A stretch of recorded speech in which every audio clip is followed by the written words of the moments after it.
مصطفیٰ صلی اللہ تعالی علیہ وآلہ وسلم کے پیارے شہر مدینہ کی سیر کرنے جا رہے ہیں۔ اس سے بڑھ کر ہمارے لیے کچھ اہم نہیں کہ ہمارے پیارے آقا محمد مصطفیٰ صلی اللہ علیہ وآلہ وسلم کا روزہ مبارک وہاں موجود ہے۔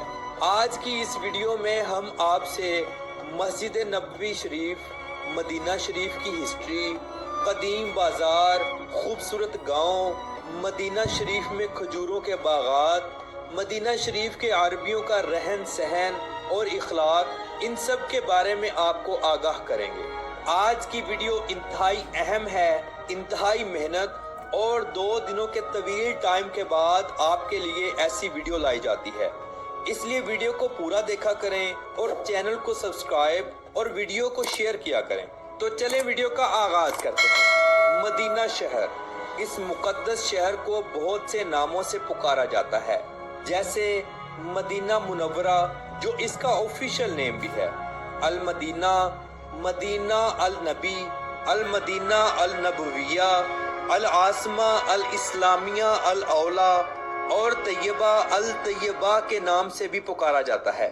ناظرین، یہ شہر پوری دنیا کے مسلمانوں کے لیے انتہائی قابل احترام اور مقدس ہے، کیونکہ اس شہر میں ہمارے پیارے آقا محمد مصطفیٰ صلی اللہ علیہ وآلہ وسلم کا روزہ مبارک موجود ہے، اور اس کے علاوہ بے شمار ایسے مقامات موجود ہیں جو ہمارے پیارے آقا محمد مصطفیٰ صلی اللہ علیہ وآلہ وسلم کی اس شہر کا کل رقبہ 599 مربع کلومیٹر ہے، 589 یعنی 227 سکوائر میل۔ اس شہر کی کل آبادی پر نظر ڈالیں تو 2022 کی آخری مردم شماری کے مطابق یہاں 14,11,599 لوگ آباد ہیں، یعنی 1 کلومیٹر کے اندر 2012 لوگ آباد ہیں۔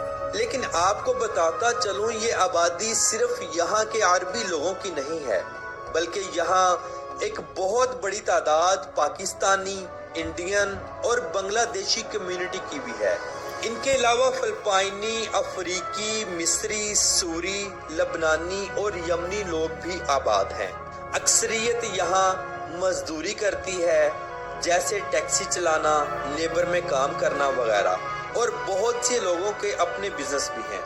محترم ناظرین، یہ بات وہ تمام مسلمان بخوبی جانتے ہیں جو حج و عمرہ کے لیے سعودی عرب جاتے ہیں کہ مکہ شریف کے عربی مدینہ شریف کے عربیوں سے طبیعتاً سخت ہیں۔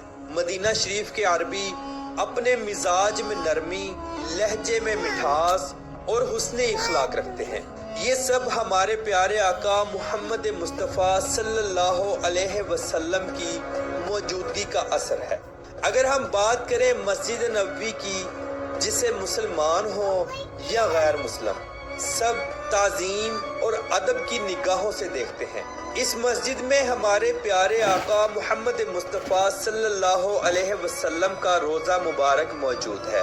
یہ دنیا کی دوسری سب سے بڑی مسجد ہے، یہ ایک مقدس مقام ہے اور مدینہ شہر کے قلب میں موجود ہے۔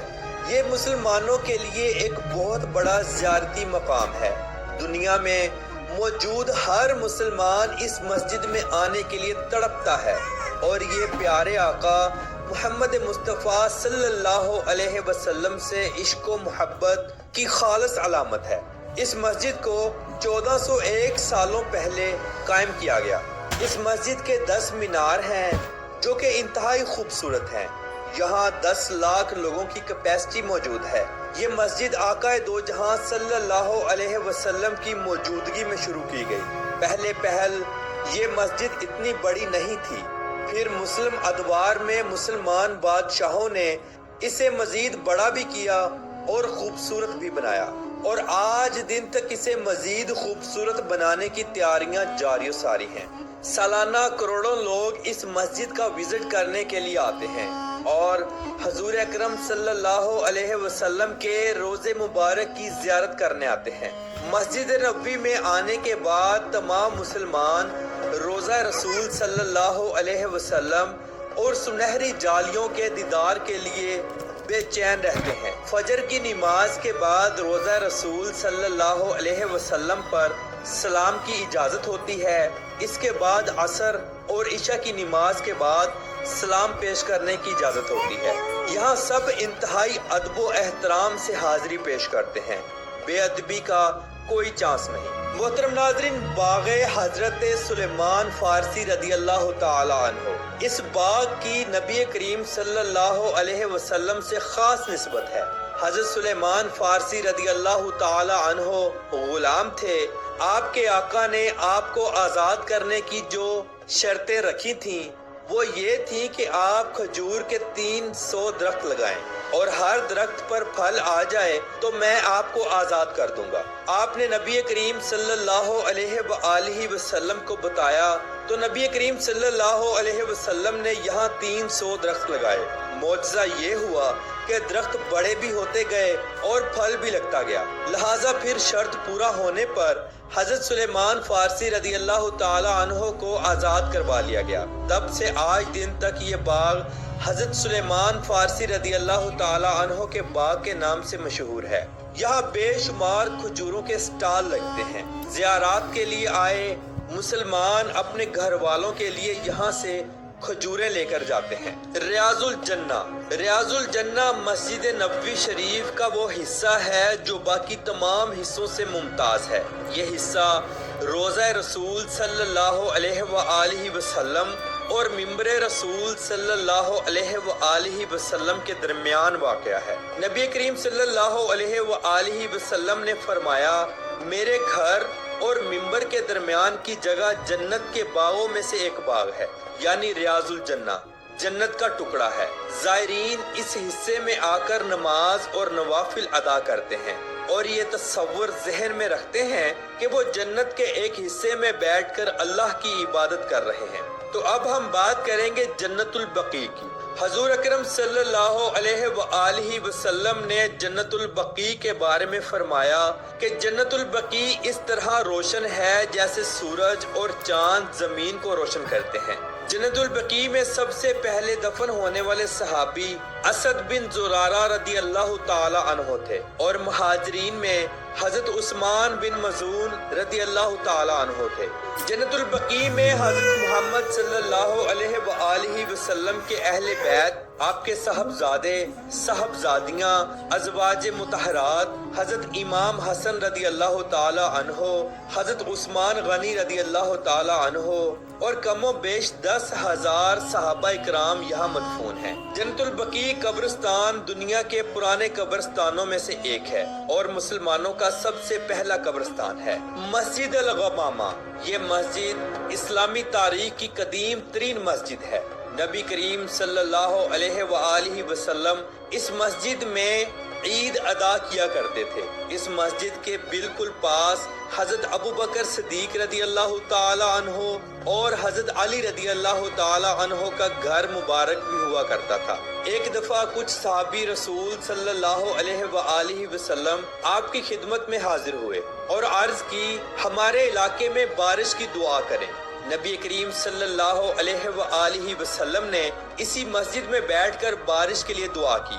بارش 7 روز تک مسلسل چلتی رہی۔ صحابہ کرام دوبارہ تشریف لائے اور حضور اکرم صلی اللہ علیہ وآلہ وسلم سے درخواست کی کہ دعا کیجئے بارش رک جائے۔ تب بھی حضور اکرم صلی اللہ علیہ وآلہ وسلم نے اسی مسجد میں بیٹھ کر دعا فرمائی تھی اور بارش رک گئی تھی۔ محترم ناظرین، مسجد قباء یہ اسلام کی پہلی مسجد ہے۔ جب حضرت محمد صلی اللہ علیہ وآلہ وسلم مکہ سے مدینہ شریف تشریف لائے تو آپ نے اس مقام پر قیام فرمایا اور مسجد قباء کی بنیاد رکھی۔ اس مسجد میں جو بھی مسلمان 2 رکعات نفل ادا کرتا ہے اسے مقبول عمرے کا ثواب ملتا ہے۔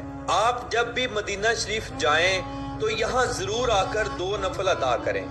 مسجد نبوی شریف سے مسجد قباء تک کا آپ پیدل سفر بھی کر سکتے ہیں۔